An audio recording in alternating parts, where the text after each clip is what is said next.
नमस्कार मंडळी, श्री स्वामी समर्थ। या व्हिडिओमध्ये मी तुम्हाला मार्गशीर्ष महिन्यात गुरुवारी केली जाणारी महालक्ष्मीचं व्रत कसं करायचं याची पूजा मांडणी दाखवणार आहे।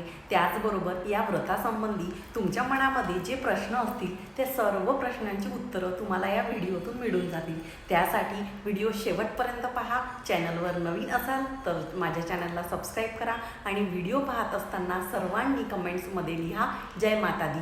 चला तर मग व्हिडिओला सुरुवात करते। सर्वप्रथम या व्रताचा उद्देश सांगते, कारण कोणतेही व्रत आपण जेव्हा करतो तर ते करण्यामागे आपला काहीतरी हेतू असतो। तर मार्गशीर्ष महिन्यात गुरुवारी आपण जे काही महालक्ष्मीचे व्रत करतो तर ते आपल्याला सुख, शांती, समाधान, धनसंपत्ती मिळावी, त्याचबरोबर श्री महालक्ष्मी मातेची कृपा आपल्यावर आणि आपल्या कुटुंबावर कायमस्वरूपी राहण्यासाठी हे व्रत करायचं असतं। आता आपण पूजा मांडणी सुरुवात करूया। मार्गशीर्ष महिन्यात प्रत्येक गुरुवारी आपल्याला अशा प्रकारची पूजा मांडणी करून घ्यायची आहे।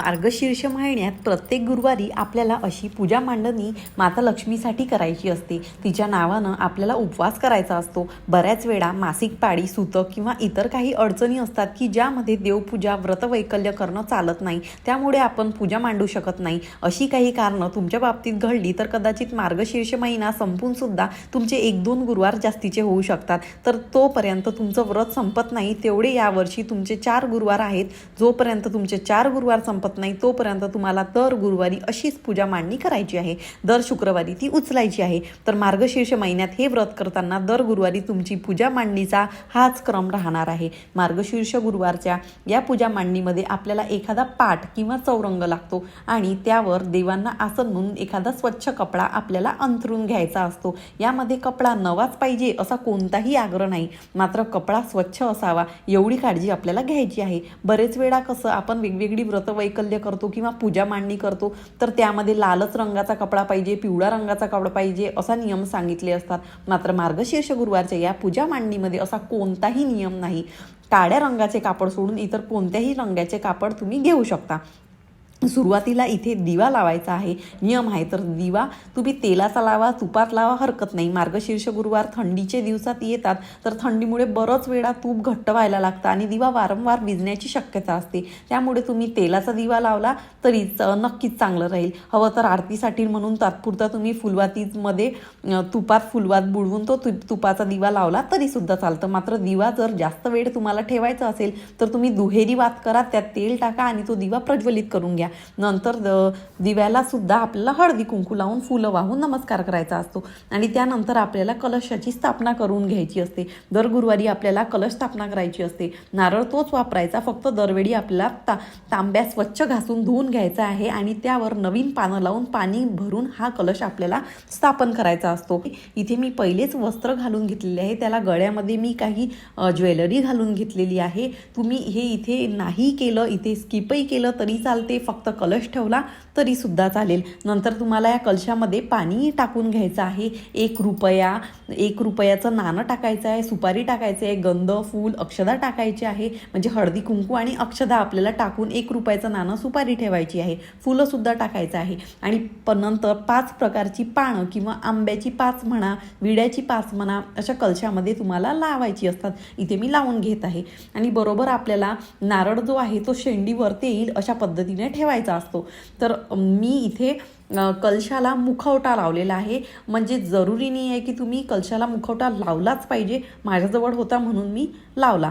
तर अशी ही कलश यानंतर आपल्याला व्रताचा संकल्प करायचा आहे। तुमचं जर पहिलंच वर्ष असेल तर व्रताचा संकल्प करायला अजिबात विसरू नका। आणि संकल्प करताना आपल्याला संकल्पविधी करत असताना सुरुवातीला आपल्याला 3 वेळा आचमन करायचं असतं। त्यासाठी डाव्या हाताने उजव्या तळ हातावर पाणी घेऊन मंत्र म्हणायचा, ओम केशवाय नमः, आणि ते पाणी पिऊन घ्यायचं। पुन्हा दुसऱ्यांदा आपल्याला डाव्या हाताने उजव्या तळ हातावर पाणी घेऊन म्हणायचं आहे ओम नारायणाय नमः, ते पाणी पिऊन घ्यायचं। त्यानंतर तिसऱ्यांदा सुद्धा अशीच कृती आपल्याला करायची आहे आणि मंत्र म्हणायचा आहे ओम माधवाय नमः आणि ते पाणी पिऊन घ्यायचं। त्यानंतर आपल्या हातावर पाणी घेऊन आपला हात पुसून घ्यायचा। त्यानंतर आपल्या डाव्या हाताने उजव्या हातावर पाणी घ्यायचा आणि मंत्र म्हणायचा ओम गोविंदाय नमः आणि ते पाणी आपल्याला ताम्हणात सोडून द्यायचं आहे।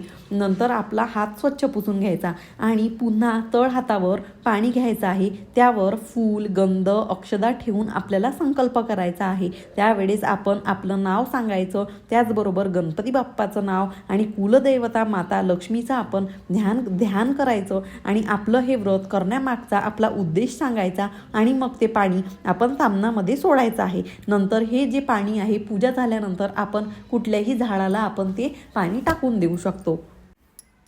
यानंतर या पूजेमध्ये मान असणाऱ्या सर्व देवी देवताला आपल्याला स्नान घालून घ्यायचं आहे. पहिला मान आहे गणपती बाप्पाचा. गणपती बाप्पांना स्नान घालताना वक्रतुंड महाकाय सूर्यकोटी समप्रभ निर्विघ्ने कुरुमे देव सर्व कार्ये सर्वदा हा मंत्र म्हणत स्नान घालून घ्यायचं आहे.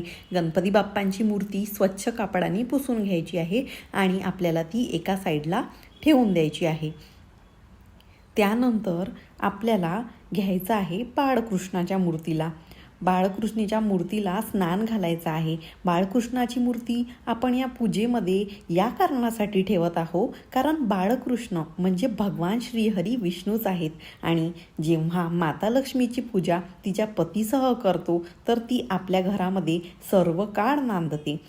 गुरुवार तसाही भगवान श्रीहरी विष्णूंचाच वार आहे. स्नान घालत असताना आपण म्हणायचं ओम नमो भगवते वासुदेवाय नमः, ओम नमो भगवते वासुदेवाय नमः, ओम नमो भगवते वासुदेवाय नमः, ओम नमो भगवते वासुदेवाय नमः. नंतर त्यांची मूर्ती आपल्याला स्वच्छ पाण्याने धुवून घेतल्यानंतर पुसून आपल्याला त्या मूर्तीला बाजूनी ठेवून द्यायचं आहे. त्यानंतर आपल्याला माता लक्ष्मीला स्नान घालून घ्यायचं आहे. माता लक्ष्मीची सुद्धा आपल्याला मंत्र म्हणायचा आहे जेव्हा आपण त्यांना स्नान घालतो, जसं की सर्व मंगल मांगल्ये शिवे सर्वार्थ साधिके शरण्ये त्र्यंबके गौरी नारायणी नमोस्तुते. अशा पद्धतीने तिन्ही देवी देवतांचं स्नान घालून घ्यायचं आहे. त्यांच्या मूर्तींना स्वच्छ कपड्याने पुसून घ्यायचं आहे. त्यानंतर आपल्याला तिन्ही देवतांची स्थापना करून घ्यायची आहे. कलशाच्या समोर आपण पहिले गणपती बाप्पांची स्थापना करून घेऊया. त्यानंतर आपल्याला बाळकृष्णाची स्थापना करून घ्यायची आहे आणि नंतर त्यांच्या शेजारी आपण लक्ष्मी माताची स्थापना करून घ्यायची आहे. आणि मी इथे श्रीयंत्रसुद्धा ठेवलेलं आहे. तुमच्याजवळ असेल तर ठीक, नाही तर नाही ठेवला तरी चालेल. नंतर तुम्ही त्याच्यावर कमळगट्ट्याची माळ ठेवा आणि नंतर मी इथे घंटी ठेवून घेतलेली आहे. नंतर माझ्याकडे लक्ष्मी मातेचा फोटो नसल्यामुळे मी लक्ष्मी मातेची जी पोथी आहे मी ते ॲज अ फोटो म्हणून मी तिथे ठेवलेली आहे. तुमच्याकडे फोटो असेल तर तुम्ही फोटो ठेवू शकता. नंतर आपल्याला सगळ्यांची पूजा करून घ्यायची आहे. नंतर तुम्हाला कलशाची पूजा करून घ्यायची आहे. कलशाला हळद, कुंकू, अक्षता आणि फुलं तुम्हाला वाहून घ्यायची आहे आणि आपल्याला कलशाची ओटीसुद्धा भरायची असते. तर आपण कलशाची ओटी भरून घेऊया. असं देवाजवळ ओटी न्यायची. त्या ओटीमध्ये सगळं आहे. एक ब्लाऊज पीस आहे.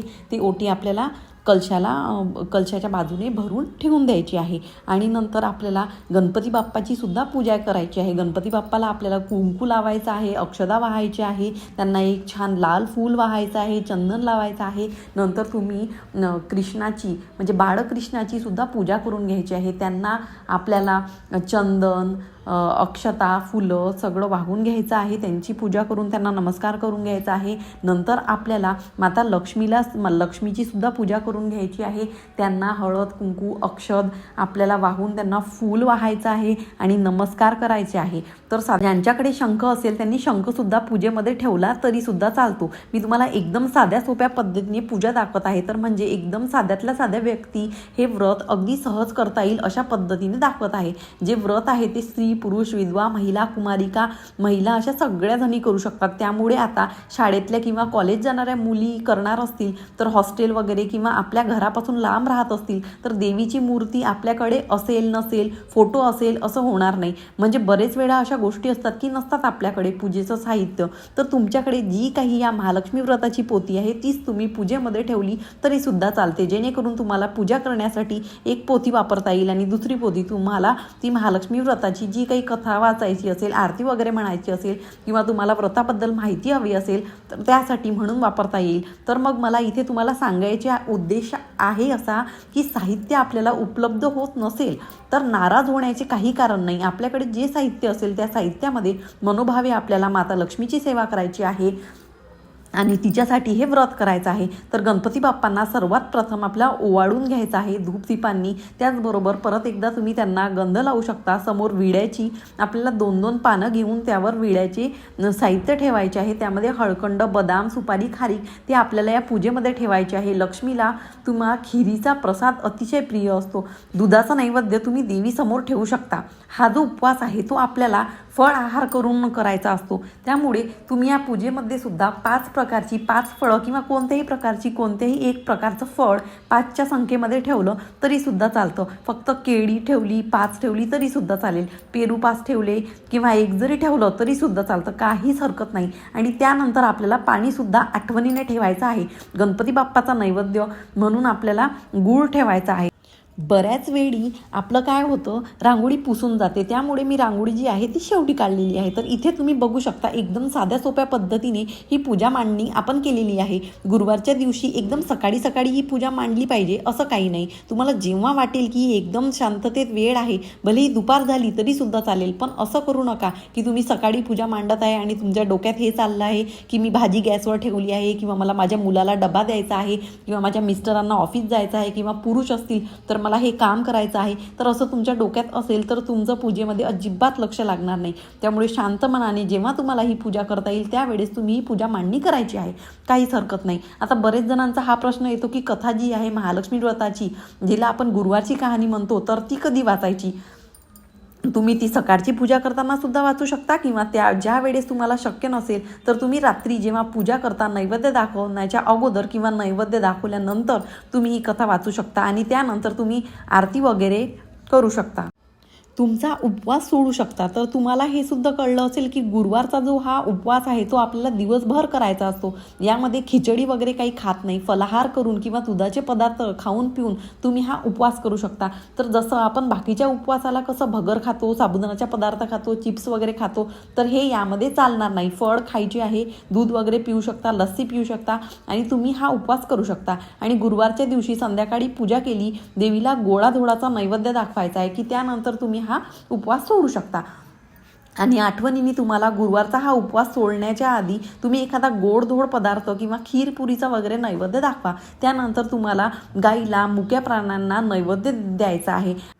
ही जी मी तुम्हाला व्रतपोथी दाखवली ही तुम्हाला संपूर्ण वाचून घ्यायची आहे. त्यातलं महात्म्यसुद्धा तुम्हाला वाचून घ्यायचं आहे. आणि तुम्ही हे वाचत असताना घरच्यांना, पूर्ण फॅमिली मेंबर्सला तुम्हाला तिथे बसवायचं आहे. त्यांनासुद्धा ही कहाणी वाचून दाखवायची आहे. नंतर तुमचे शेजारचे पाजारचे जर येत असतील तर त्यांनासुद्धा तुम्ही बोलवायचं आहे. नंतर तुम्ही संपूर्ण आरती, धूप, दीप दाखवून आरती वगैरे करून घ्यायची आहे. तर आता ही जी आपण पूजा करतो त्यावेळेस आपल्याला माता लक्ष्मीचा एक बीजमंत्र असतो तो म्हणायचा असतो. तर माता लक्ष्मीचे बरेच प्रकारचे बीजमंत्र आहेत. तर त्यामध्ये तुम्ही ओम यक्षाय, कुबेराय, वैश्वनाय, धनधान्य दीपते, धनधान्य समृद्धी मे देही दापय स्वाहा हा कुबेर मंत्र आहे. आणि माता लक्ष्मीच्या पूजेमध्ये सुद्धा याला महत्त्वाचं स्थान आहे.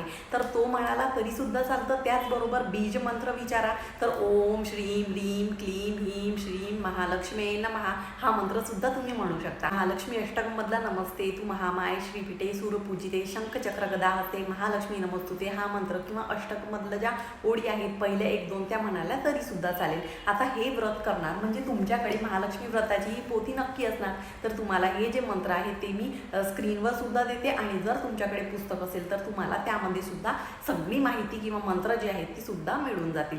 नाहीतर तुम्हाला या व्हिडिओचा वापर तर होईलच, त्याचबरोबर तुम्ही इंटरनेटवर सुद्धा शोधू शकता. पण व्यवस्थितपणे खात्री करून घ्या, कारण बरेच वेळा इंटरनेटवर सगळ्या गोष्टी ज्या आहेत त्या बरोबर दिलेल्या असतातच असं नाही. अजून एक मंत्र आहे ओम ह्रीम श्रीम क्लीम कमले कमलालये मयम प्रसिद्ध प्रसिद्ध स्वाहा. तर हा सुद्धा महत्त्वाचा मंत्र आहे. हा म्हणाला तरी सुद्धा चालेल. तुम्ही कमलगट्ट्याच्या माडीवर या मंत्राचे जप करू शकता किंवा दोन्ही हात जोडून हे मंत्र जे आहेत ते एकदा किंवा 5 वेळा 11 वेळा म्हणाले तरी सुद्धा चालतं. मार्गशीर्ष महिन्यात प्रत्येक गुरुवारी तुम्ही अशा पद्धतीने पूजा मांडणी करायची आहे. महालक्ष्मीची पूजा करायची आहे. तुमच्या मनामध्ये ज्या काही इच्छा असतील त्या तुम्ही माता लक्ष्मीला सांगायच्या आहेत. जसं की कहाणी वगैरे तुम्हाला दिवसा वाचणं शक्य नसेल तर ती तुम्ही संध्याकाळी वाचली दिवे लागणीच्या वेळेस, म्हणजे संध्याकाळी जेव्हा आपण पुन्हा एकदा महालक्ष्मीची जेव्हा पूजा करतो तेव्हा वाचली तरी सुद्धा चालेल. महालक्ष्मीची आरती जी आहे ती पुस्तकामध्ये व सुद्धा दिलेली आहे, तर तशी बघून तुम्ही म्हणू शकता. कारण बाकीच्या ज्या आरत्या आहेत त्या आपल्याला पाठ असतात, पण महालक्ष्मीची आरती बरेच जणांना म्हणता येत नाही, तर तुम्ही ती पुस्तकामधून म्हणू शकता. तर दिवसा पूजा मांडू शकता, मंत्र वगैरे म्हणू शकता. एवढं केलं तरी सुद्धा पुरेच आहे. आणि ज्या दिवशी तुमचं हे व्रत असतं त्या दिवशी मात्र तुम्ही दुपारी झोपून जाऊ नका. महालक्ष्मीचं व्रत काय, तुम्ही जेव्हा कोणतंही व्रत करता तर त्या व्रताच्या दिवशी आपल्याला दुपारी किंवा दिवसभरामध्ये झोपायचं नसतं, नाहीतर त्या व्रताचा काहीही फायदा होत नाही. बरेच जणांना दुपारी थोडीशी वामकुक्षी घेण्याची सवय असते जेवण वगैरे झाल्यावर, तर ती मात्र तुम्हाला उपवासाच्या दिवशी करायची नसते. ही एक काळजी तुम्हाला घ्यायची आहे. जितके गुरुवार तुमचे बिना पूजा मांडणीचे गेलेले आहेत, म्हणजे ज्या गुरुवारी तुमची पूजा मांडणी झालेली नाही किंवा तुम्ही इतर कुठे प्रवासाला वगैरे गेले आहे, तर त्यावेळेस सुद्धा तुम्ही उपवास करू शकता. तुम्हाला दुसऱ्याच्या घरी पूजा मांडता येत नाही तर तेवढे गुरुवार तुम्ही ग्राह्य धरू नका. जितके गुरुवार तुमचे पूजा मांडून पूर्ण होतील तर ते 4 गुरुवार आपल्याला पूजा मांडून पूर्ण करायचे असतात. तर मग असे 4 गुरुवार करा. भलेही मार्गशीर्ष महिना संपला, पौष महिना लागला तरी एखादा 2 गुरुवार तुमचे जास्तही होऊ शकतात, तर तसं करा. अशा पद्धतीने हे महालक्ष्मीचं व्रत असतं. या व्हिडिओमध्ये मी तुम्हाला पूजेची माहिती दिली, पूजा कशी मांडायची तेही सांगितले, त्याचबरोबर व्रत करायचे तेही सांगितले. अजून तुमचे काही प्रश्न असतील तर ते तुम्ही मला कमेंटद्वारे विचारू शकता. अजून एखादा मी तुम्हाला सेपरेट व्हिडिओ याबद्दल घेऊन येईल, जेणेकरून तुमच्या राहिलेल्या प्रश्नाचे उत्तर मिळून जातील. तर दुसऱ्या दिवशी म्हणजे जरी तुम्ही उपवास गुरुवारी सोडला तरी संध्याकाळी आपण पूजा उचलायची नसते. शुक्रवारी सकाळी ही पूजा तुम्हाला ज्या वेळेस सूर्योदय होतो तेव्हा तर उगवत्या तिथीला आपण ही पूजा उचलायची असते. व्हिडिओ तुम्हाला आवडला असेल तर व्हिडिओला लाईक करा, जास्तीत जास्त लोकांना शेअर करा, म्हणजे ज्यांना हे व्रत करायचं असेल त्यांना सुद्धा या व्हिडिओचा नक्की फायदा होईल. चला तर मग भेटूया पुढच्या नवीन व्हिडिओमध्ये. तोपर्यंत सर्वांनी काळजी घ्या आणि असेच छान छान माहितीपूर्ण व्हिडिओज पाहण्यासाठी आजच स्वामी भक्ती चॅनलला सबस्क्राईब करा. माता लक्ष्मीच्या कृपेने तुमच्या मनातल्या सगळ्या इच्छा पूर्ण हो अशी मी प्रार्थना करते आणि आजचा व्हिडिओमध्ये इथेच थांबवते. धन्यवाद. श्री स्वामी समर्थ.